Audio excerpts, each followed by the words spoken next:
Hey guys! Hi. Welcome to part 2 of our amazing 5-part Osteology 101 course. I'm here again with my amazing friend Jude. We filmed at the awesome labs in Leiden called the Human Ostearchaeology Laboratory of Leiden, University of Leiden. the University of Leiden. So definitely go ahead and, continue the learning. Go on, part 2. What was I saying? Welcome to part 2 of this amazing osteology series with my friend Jude.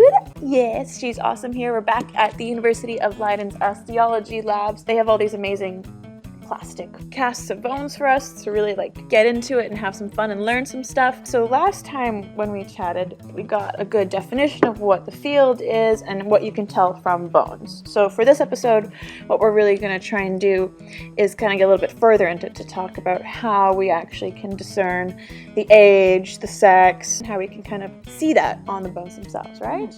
Yes. Yes? You're the, I don't know. No, you're right. Yay! You're an osteologist. Qualified. Yeah. Hit me up. Jobs. And for. Hey, well, me first. Whoa. So yes, we have a lot of cool examples here. Yeah. That are very fun. And I'm very excited for you to tell me all about this, but I'm just mostly excited to play with them. Okay. So let's start with a high five. High five. Yay, bones. These are fake bones. Woo. Ethical. So why don't we talk about, I guess, what they're called identifiers, right? Like things that identify, which makes sense. Yeah, identifiers, traits, morphological traits. Morphological. Awesome. Okay, so let's talk about age. Okay. Like, how can you tell the age of a bone from just, I guess, looking at it? So we'll begin with children. Do you know how many bones we have? Adults? No. 206? 206, like in my body. Yes. 200. Yes. And 6. And 6. We have 206. 'Cause, you haven't heard that the first time. We have 206. And 6. But we'll talk about more of adult skeletons later. But Okay. children, for example, they have a newborn or a baby will have around 300. Whoa. And so you lose bones when you Okay. get older, but what actually is happening is that your bones are fusing together. So the best example, age-wise, for example, you could really tell what a children or baby skeleton would be, obviously. Mm-hmm. But a really well-known example could be in baby skull, when it's soft on the top part of it. Yeah. Yeah. And obviously you're not supposed to push into that. No. Babies are fragile. And so what's happening there is that all the separate parts of the skull are not yet fused. And a fusing of a skull is visible with the sutures. And so these are all separate bones. So these are all considered separate bones as well in that 206 marker. It's not just skull. So I have a dent in my head. Yes. And this is my one thing stopping me from shaving my head. That This one asymmetrical. it's that one thing that's really stopping me from living my best shaved head life.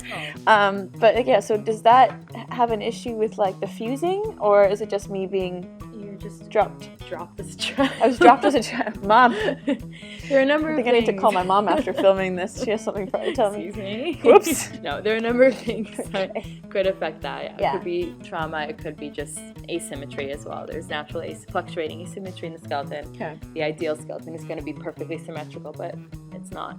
We're all unique individual snowflakes. You're beautiful. Oh. So, relative to this children's skull, this baby skull that's not fully fused, so you can see where the skull is fusing relative to these lines that run through.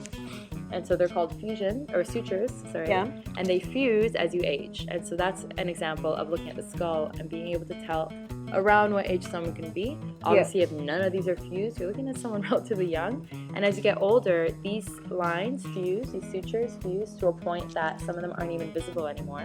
So it's like a little smooth. So if you're super old, you have a really nice smooth skull. Exactly. That's when I shave my head. That's when you shave. That's when I shave my head. But yeah, so that's one example. You can look at the skull and determine that kind of stuff. Yeah. If you're looking to the same extent of these fusions, if you're looking at a long bone, so this is a femur, this is your thigh bone, and so these parts at the ends, as a child or as a kid, they're not attached, and so they're all separated, and you can see the same kind of effect, these lines, that happen when they fuse together. And so that as well, you can determine around what age. And there's also another thing with the sacrum, so this part, sorry guys, breaking it up. They're making out.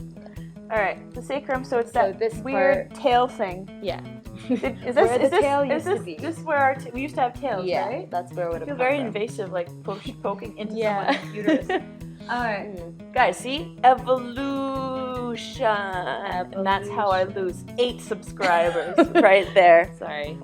So that sacrum part, okay, you guys need to break it up. Elbow width apart. Leave some room for cheese. So the sacrum, for example, these are also separate as a kid. And so they also have to fuse. And there are certain parts of the body. So for example, connections between S1, S2, so sacrum 1, 2, 3, those connections, or with certain fusion lines in here, the spheno-occipital, things like that. They are even into adulthood, into young adulthood, and us will be over 20. Then these things are not fully fused yet. So there's elements of our bodies that aren't actually fully fused yet either. So you're not actually done growing. When do you become a full adult? Like from young adult to, is it young adult then like adult? Oh, it's early young adult and then older or late young. Late young adult? Am I early young adult? Early young adult. Late young adult. Late young adult, which is, well, it's like once you're in your 30s. Sorry. But you're still a young adult. You're just a late young adult. Yeah, you're still a younger adult. Okay. So you, Raven, are actually a late young adult. I'm a late young adult. Yeah. So you're in the older group of young adults. But I'm still a young adult. Yes. That means I can read Twilight without being judged. Sure. No. Sure. No. You'll always, no matter what age, you get judged on reading Twilight. But you become an adult. Yeah, when do I become an adult? 36, around. So I have 10 years of my late young adult life left. Yes. Yeah. It makes you feel better about it, right? doesn't it? Yeah. So Cool. all of you beneath 36, we're all young here. And even those above 36, You're still young at just heart. a middle adult. You're still just a middle. That's when you have your middle adult crisis. Oh god.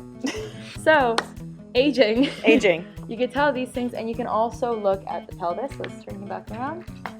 The same kind of effect. You can look at different wear and tear, and so you have points on these kind of auricular surface. You can see aging in these kinds of areas, pubic symphysis. So this is where you can tell the age. Well, you can tell in a number of characters. Okay. So we won't go through every single one, but like for example, like here. These bits. Yeah. This is the back of the pelvis. Mhm. Okay. Just so people know what we're looking at. Yeah. So this is This is where your hips don't lie. Yeah. Got it. Posterior.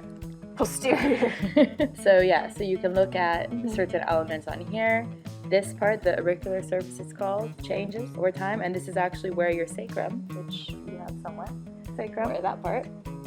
So that's where your sacrum rests on. There are different characteristics that you can see on here that develop as you age, and they're kind of now put into categories, so you can just generalize this age estimate relative to that. So there's a number of things you can look at. The aging, again, is an estimate. The other thing you can look at is also teeth. So that's what I'm doing, for example. So I'm an ancient dentist. Ancient dentist. So what do teeth? What do teeth look like? What do Smile in the mirror, you beautiful person. There you go. Braces. So with teeth, Yes. how do you tell how old someone is? Like I know there's baby teeth and adult teeth because my mom's a dental hygienist, so she taught me all about my teeth. Yeah. And we have different number of teeth too, right? Depending on our age. Yes. Okay. And so when you're talking about all the teeth, you would just say the dentition. You can separate it. You can separate it Okay. into quadrants, and so then you'd have the right side, the left side of the bottom, and then the right side and the left side of the top. And so to determine an age, for example, I mean, when you have someone younger that still has their deciduous, so their baby teeth, their milk teeth, that happens in a pretty accurate scale when your teeth are erupting and stuff, obviously with some leniency, but you can determine a child's age relative to teeth pretty accurately, pretty well. So with adults, though, dental wear is a continuous process, right? And so your teeth wear down over time as you eat. Essentially, even if you looked at your teeth, there are certain parts. Wear down. Yeah, and so the enamel, that white, the crown, will wear down and eventually will reveal the dentine, so that's that part beneath, that's a little softer. And then the more of that is visible, the older you are. Or the more wear, because the they've more been in wear, your mouth the longer time you've been chewing. Exactly. So there's different things that can affect the wear. And so you can put that dental wear into a category. You can categorize it being that it's completely obliterated. So you don't even have the crown of the tooth anymore. It's completely obliterated. That is typically a very much older adult. Or you can have 0 on a stage 0, so that is no wear at all. Someone really young, because obviously your teeth wear down over time. And so you can also categorize someone into an age estimate group relative to that. You can prevent it, and also foods that we eat now, post-industrial revolution, it's a lot softer. And so we don't have as many gritty things. Gritty things make the teeth wear down. But there's other elements as well that can wear down your teeth. And even if you're brushing All the too sugar, hard. brushing too hard, overbrushing. Bruxism, so if you ground your teeth at night. So there are a lot of, even if you don't think about it, yeah, there are a lot of ways you can wear down. Thanks so much, you guys, for coming along on that installment of Osteology 101 with us. Big thank you to Jude. Thank you, Jude, for, hanging out with me as much as you do. But definitely, it was a lot of fun. And thank you to Leiden University for letting us film on location. That was pretty awesome with all the equipment. It's really great, so thanks for that. The Osteology department was such a huge help with this, so shout out to them. If you want to learn more about the Osteology program at Leiden, put the link in my description below. Super cool place. I highly recommend the Netherlands to come and study, but same here. We're biased. Yeah, whatever. Follow Jude on Instagram. Definitely follow her on Instagram. It's here, Jude Archives. Jude's Archives. She's super fun, super exciting. Follow me on Instagram if you don't already, because Jude's on there. That's pretty much it. There we go. Yeah. The only thing. Literally, it's just me the whole time. It's just a tribute to Jude. Yeah. So 2 for 1. It's great. There you go. And of course, as always, stay dirty, my friends.